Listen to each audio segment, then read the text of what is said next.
Today, most of us spend large parts of our days indoors, with limited exposure to direct sunlight. So, do we need more vitamin D? Should we be taking supplements? Dr. Rachel Neal is part of a global investigation trying to find out. Vitamin D is not just a vitamin.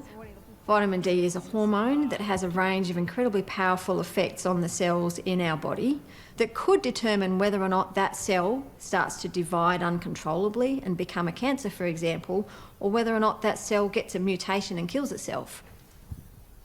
So it's this incredibly powerful molecule that we need to understand a lot more about before we just recommend that everybody should take a supplement.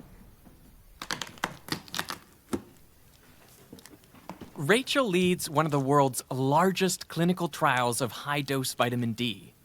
21,000 people are taking a vitamin D pill or a placebo, a sugar pill, for 5 years.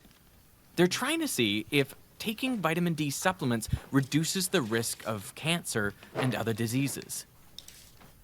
I think the general public have a perception that vitamin D is proven to be beneficial for a whole range of different health outcomes like cancer and cardiovascular disease. And the reality is that we know vitamin D is incredibly important for our bones, but beyond that, we don't yet have proof.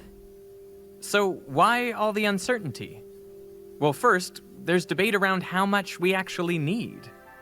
Vitamin D is measured in our blood in units generally called nanomoles per liter. Experts agree that below 25 is considered deficient, but knowing what levels are sufficient is trickier. A level over 50 is generally thought to be enough for good bone health for most people, but others argue for 75 or 100 or even higher.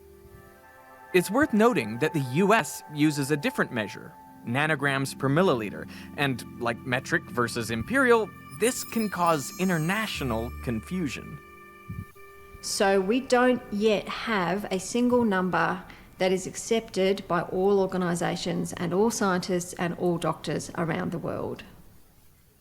There's also controversy around blood testing, with studies showing different labs can get very different results. And although we know taking supplements increases the levels of vitamin D in our blood, we don't yet know if this improves our health.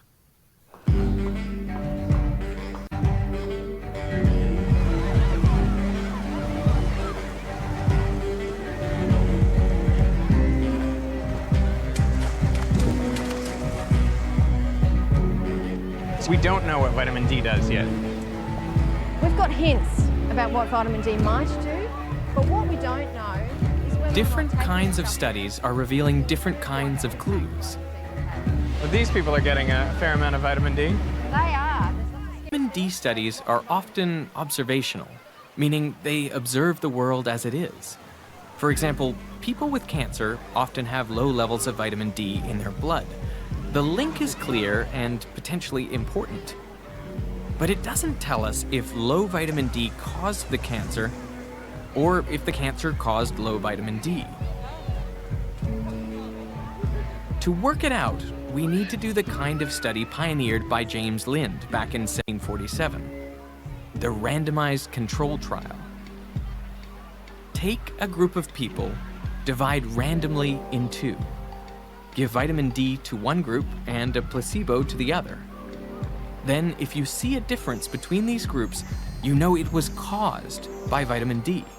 And better still, do this at scale. The more people in your study, the more confident you can be of the results. Rachel's result due in 2021. It's very exciting, but currently the jury really is out on what we should be recommending to the population.